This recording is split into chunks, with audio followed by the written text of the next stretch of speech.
और खबर ग्रेटर नोएडा से दो नाइजीरियाई महिलाएं ड्रग्स के साथ गिरफ्तार की गई हैं।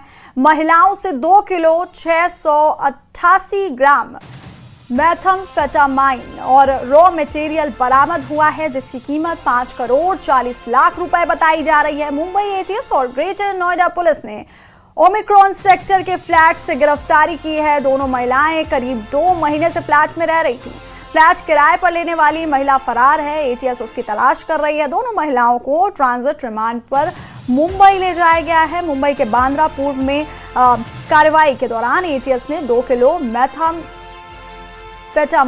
बरामद की थी। पूछताछ के दौरान आरोपी से मिले सुराग के आधार पर एटीएस की टीम ग्रेटर नोएडा पहुंची। छापेमारी के दौरान दोनों महिलाओं को गिरफ्तार किया गया।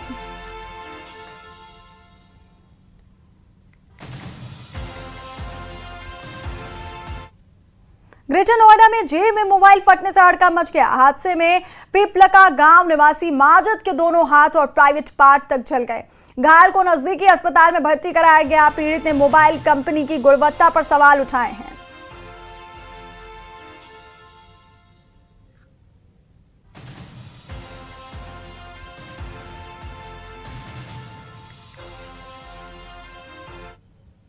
ग्रेटर नोएडा में जीएसटी कंसल्टेंट से 29 लाख रुपए की लूट का पुलिस ने सनसनीखेज खुलासा करते हुए 5 आरोपियों को गिरफ्तार किया है। पीड़ित ने पुलिस की वर्दी में आए बदमाशों पर गाड़ी में 7 घंटे तक बंधक बनाकर लूट की अंजाम देने का आरोप लगाया था। एनकाउंटर की धमकी देने की बात कही थी, लेकिन पुलिस के खुलासे में सामने आया कि आरोपियों में कोई भी पुलिस वाला नहीं था। कैसे हुए इस मामले का खुलासा, देखिए रिपोर्ट।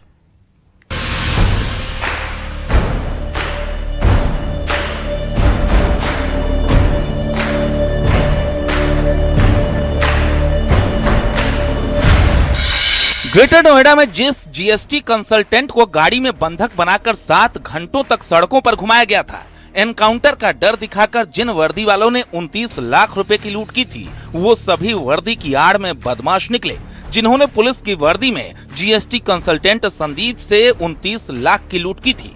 मामले में गौतम बुद्ध नगर पुलिस कमिश्नरेट ने 5 आरोपियों को गिरफ्तार किया है।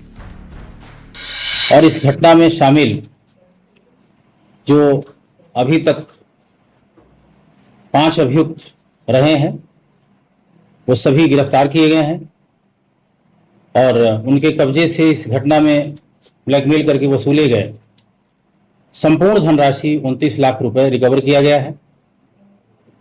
और इसी धनराशि में से कुछ धनराशि एक मुथूट कंपनी में जो कुछ ज्वेलरी गिरवी रख के पैसे उठाए गए थे, वो ज्वेलरी भी रिकवर की गई है। 2 गाड़ियां रिकवर की गई हैं, 7 फोन रिकवर किए गए हैं। चूंकि मामला हाई प्रोफाइल था, खाकी पर सवाल उठ रहे थे, लिहाजा पुलिस ने मामले की जांच के लिए 5 टीमों का गठन किया और फिर सीसीटीवी फुटेज और सर्विलांस के आधार पर पुलिस आरोपियों तक पहुंच गई। पुलिस के मुताबिक इस लूट कांड का सरगना कशिश चौहान निकला, जिसने अपने साथियों के साथ मिलकर जीएसटी कंसल्टेंट से लूट का प्लान बनाया था। नकली वर्दी पहनकर आरोपियों ने संदीप की कार को ओवरटेक कर रोका, फिर उसे एनकाउंटर का डर दिखाकर उससे लाखों रुपए लूट लिए। इन लोगों ने मिलकर इस वादी जीएसटी कंसल्टेंट के फर्जी बिलिंग और उससे भारी रिफंड की रेकी ये काफी समय से कर रहे थे। इस पर निगाह लगभग 2-2.5 साल से रख रहे थे और पिछले 6 महीने से इस पर विशेष इन लोगों ने निगाह रखनी शुरू कर दी थी और इसके हर ट्रांजैक्शन की और हर क्लाइंट के रिफंड की इनको जानकारी थी। और इन्होंने इसी रेकी और होमवर्क से इनको टारगेट किया और ये इनको लगा कि ये काफी मोटा पैसा गलत ढंग से कमा रहे हैं, तो इनको आसानी से जीएसटी का अधिकारी बनकर के टारगेट किया जा सकता है और मोटा पैसा मिल सकता है। घटना में शामिल कोई भी आरोपी पुलिसकर्मी नहीं है। मुख्य आरोपी कशिश उर्फ ईशू चौहान यशोभूमि द्वारका दिल्ली में ड्राइवर कम पंप ऑपरेशन के पद पर कार्यरत है। आरोपी राजेश पवार दिल्ली नागरिक सुरक्षा बल से जुड़ा है। आरोपी विवेक शर्मा एस्कॉर्ट मजेसर बल्लभगढ़ में ड्राइवर कम पंप ऑपरेटर के पद पर काम करता है। अन्य 2 आरोपी अंकित और अंशुल प्राइवेट काम करते हैं। और इस घटना का जो मास्टरमाइंड अभियुक्त था ईशू उर्फ कशिश चौहान, पुलिस की वर्दी में था, वो पुलिस की वर्दी भी रिकवर हुई है। एक अन्य व्यक्ति जो दूसरा उसका सहयोगी राजेश कुमार था, जिसको दीवान नाम से लोग संबोधित कर रहे थे, यह व्यक्ति भी एक प्राइवेट फर्म में ड्राइवर कम पंप ऑपरेटर के रूप में ये काम करता है और इसकी भी वर्दी रिकवर हुई है जो सिविल डिफेंस से संबंधित है। फिलहाल पुलिस ने आरोपियों के कब्जे से 24.5 लाख कैश और करीब 4.5 लाख के जेवर बरामद कर मामले का खुलासा कर दिया है।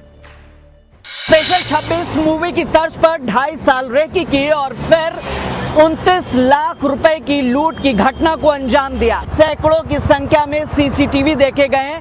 टेक्निकल और मैनुअल सर्विलांस की मदद से इस पूरे घटनाक्रम का खुलासा किया गया है। कैमरामैन विपिन के साथ हिमांशु शुक्ला, न्यूज़ 18 नोएडा।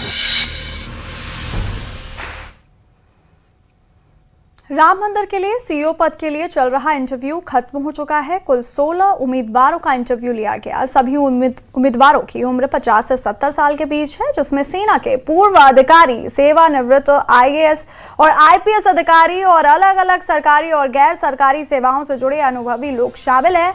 अंतिम चरण का इंटरव्यू 2 दिन तक चला। अब इंटरव्यू लेने वाली समिति उम्मीदवारों के मूल्यांकन की प्रक्रिया आगे बढ़ाएगी और सही समय पर 3 नामों का पैनल श्री राम जन्मभूमि तीर्थ क्षेत्र को सौंपेगी। इसके बाद ट्रस्ट द्वारा अंतिम नियुक्ति की घोषणा की जाएगी।